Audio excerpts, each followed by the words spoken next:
Bueno, mientras tanto se están cumpliendo el 80 aniversario, el día del desembarco de los aliados en Normandía, que empezó a volcar la historia de la Segunda Guerra Mundial y la derrota de la Alemania de Hitler, que a la que combatían los soviéticos por el este. Se esperaba el desembarco de los aliados y no sabían por dónde. Los alemanes los tomaron completamente por sorpresa con esa operación militar en el norte, en las playas del norte de Francia, que es donde se están llevando adelante el recordatorio, que es también el recordatorio de, digamos, la forma que tomó después de la Segunda Guerra Mundial la Europa actual, ¿no? Primero como la OTAN, la Alianza del Atlántico Norte de Estados Unidos y Europa Occidental, diciendo el ataque a uno será el ataque a todos, que fue lo que primó durante la Guerra Fría, ¿no? La idea de no podés tocar a ninguno de nosotros, pero ahora con una nueva amenaza, no solo para las democracias liberales, con algunos fenómenos de ultraderecha, sino también que Europa se encuentra en este momento con una guerra, algo totalmente impensado, que es la guerra entre Rusia y Ucrania. Ayer, Joe Biden, el presidente de los Estados Unidos, en este contexto decía lo siguiente. No, este es el viejo, es el nuevo audio. Ahí decía, se refería a los combatientes. Dice, los hombres que vinieron acá eran héroes no solo porque sabían que iban a morir y que era lo más probable. De hecho, sí, imagínense, sabés que te están esperando, aunque los tomó por sorpresa por dónde llegaban. Qué miedo desembarcar ahí. Sí, hay otra parte de la historia también, que el día D es como consecuencia de la caída de las fuerzas alemanas en Stalingrado, que se da antes de eso, y todavía el ejército ruso empieza a avanzar sobre el ejército alemán y empieza a encaminarse hacia Berlín. Entonces también hay siempre hubo una competencia entre los grandes ejércitos para ver quién llegaba primero. A derrotar a los alemanes. A derrotar a los alemanes. Pero claro, la caída de la batalla de Stalingrado, que gana Rusia, le gana a Alemania, es como un hito de la Segunda Guerra que empieza a cambiar un poco el formato. ¿Y qué decía Joe Biden? A ver. Hoy. NATO stands at 32 countries strong. La NATO, la Organización del Tratado Atlántico Norte, es fuertísimo y tiene 32 países miembros. And NATO is more united than ever, and even more prepared to keep the peace. Está más preparado que nunca de mantener la paz, defend freedom, y defender la libertad en el mundo. Struggle between the dictatorship and freedom is unending. No ha terminado todavía la lucha entre la dictadura y la libertad. Aquí en Europa vemos un ejemplo muy claro de que esto no ha terminado. Ucrania ha sido invadida por un tirano, ¿no? La idea de que todavía hay que defender a la democracia. Recordemos que además una de las razones que invoca Putin para atacar Ucrania era el avance, digamos, que se rompió supuestamente un acuerdo tácito por el cual después del armado de la Segunda Guerra Mundial la OTAN no iba a expandir su frontera después que se cayó la Unión Soviética a los países que formaban parte de la Unión Soviética. Sí, que son limítrofes con Rusia, básicamente. Ahí va. Así que bueno, la idea de que todavía hay que pelear por la defensa de las democracias liberales en el corazón de Europa es un poco lo que está presente en casi todos los discursos de los presidentes que fueron allí. ¿Sabes qué, Mac? Es increíble lo de Javier Milei con su agenda internacional, porque había conseguido una invitación para el G7 de Giorgia Meloni, la primera ministra italiana, que estuvo peligrando. Finalmente confirmó que va a ir la semana que viene a una reunión de la que va a participar también el presidente de Brasil, Lula da Silva, pero lo habían invitado a la Conferencia por la Paz en Ucrania, una conferencia por la paz en Suecia, que va a estar el presidente Zelensky. Lo había hecho llegar incluso la invitación el gobierno alemán, entre otros, y dijo que no va. Porque va a ir después a que le entreguen un premio a unas organizaciones de ultraderecha. Cena de la Libertad, en la Cena de la Libertad que se realiza en Madrid, una condecoración que entrega el Instituto Juan de Mariana. Claro, entonces va a Italia, vuelve a Argentina y después vuelve, pero no para participar de la Conferencia de la Paz, sino para que le entreguen los premios en estas organizaciones de ultraderecha de Alemania. Bueno, vamos justamente ahora a hablar un poquito de lo que atraviesa Europa. Ya empezó el proceso electoral para el Parlamento Europeo. Jaime Bordel Gil es investigador de ciencia política en la Universidad Autónoma de Barcelona y escribió justamente sobre la extrema derecha. ¿Cómo va, Jaime? Buen día. Hola, buenos días. Bueno, ¿qué está pasando en Europa? Justo el aniversario del desembarco en Normandía y el discurso mucho, los líderes en este momento planteando que vuelve a estar en riesgo la democracia en Europa.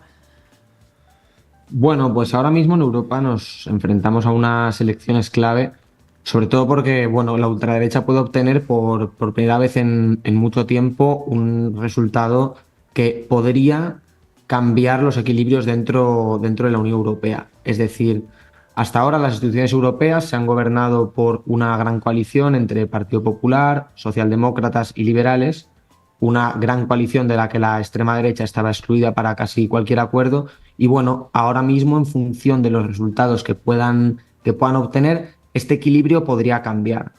Lo más probable es que no cambie de una manera en la que se excluya completamente al Partido Socialdemócrata, pero sí que podría darse una situación, que es lo más probable a tenor de lo que estamos viendo en las encuestas, de que el Partido Popular pueda articular dos mayorías. Es decir, una mayoría tradicional con los socialdemócratas y los liberales, pero que también tenga la posibilidad de, en determinadas medidas, sumar con la extrema derecha y con algunos segmentos del Partido Liberal, o incluso, dependiendo de lo bueno que sean los resultados, solo con la extrema derecha. ¿Pero Con qué lo es cual, esa pues bueno, agenda, esto para... Jaime? ¿Cuál es la agenda que viene con la extrema derecha, con una presencia fuerte en el Parlamento Europeo? ¿Qué tipo de medidas pueden promover? Pues bueno, yo creo que sobre todo hay dos puntos que pueden ser clave, que son, por un lado, las medidas de transición ecológica, donde aquí puede haber un freno bastante importante a las medidas que van encaminadas hacia una transición hacia energías renovables y hacia hacia luchar contra el cambio climático y con la amenaza climática que nos enfrentamos. La extrema derecha es completamente contraria a esto y, en base a una falsa defensa del campo y de lo rural, trata como de contraponer un ecologismo urbanita progresista y luego, por un lado, un campo tradicional que, por así decirlo, sería como el gran perjudicado de estas medidas de transición ecológica. Y luego el segundo Como por ejemplo tema no donde usar fertilizantes, ¿no? Entonces, sí, una de las medidas que en la anterior legislatura causaron más polémica en ese aspecto fue el tema de los fertilizantes, sí. Y luego también otro punto es el tema de la migración. En el tema de la inmigración, aquí se pueden articular determinados consensos que puedan excluir a los socialdemócratas o a los liberales y podrían hacer que, bueno, pues que Europa sea más restrictiva con respecto a las entradas de inmigrantes. Y en ese aspecto, pues es algo en lo que verdaderamente se pueden entender aquí el Partido Popular con algunos sectores de la extrema derecha, y yo creo que es otro de los puntos donde más podría cambiar el tema de cara a la próxima legislatura. Y Jaime, vos que investigaste sobre Italia, ¿no? Hay un tema con la población en Italia, ¿no? Es un país que ha perdido mucha población en muy poco tiempo y tiene, ¿no? Meloni mucho el discurso, o uno de sus ministros, que es su cuñado, acaba de plantear la idea de, esta idea muy racista de la sustitución de la población, o sea, el temor de los italianos a terminar siendo minoría en su propio país, de alguna manera. Sí, verdaderamente esta teoría, o sea, no es algo que se haya inventado Lollobrigida, creo que fue el que lo planteó, ni siquiera Meloni. O sea, esto verdaderamente viene de muy lejos, son las teorías del gran reemplazo que lleva planteando la extrema derecha desde hace muchísimas décadas. Y bueno, es cierto que ellos trataron de vender este discurso también en Italia, pero de todas maneras no creas que es algo que tampoco le apasionó a Meloni, porque Meloni ahora mismo está en un punto en el que ella pretende hacerse ver como una persona respetable en Europa y pretende ser, por así decirlo, el puente entre la derecha radical y el Partido Popular Europeo. Y entonces, bueno, estas salidas de tono y estas determinadas declaraciones que, por así decirlo, pueden hacer saltar a las alarmas de la gente sobre la ideología extremista que tiene su gobierno y buena parte de sus integrantes, no es algo que ahora mismo, en este preciso momento, le convenza demasiado a Giorgia Meloni, que está prefiriendo en este punto como mantener un perfil, haciéndose ver como más pragmática. Ajá. Para tratar, bueno, pues de conseguir verdadero poder dentro de las instituciones europeas. Claro.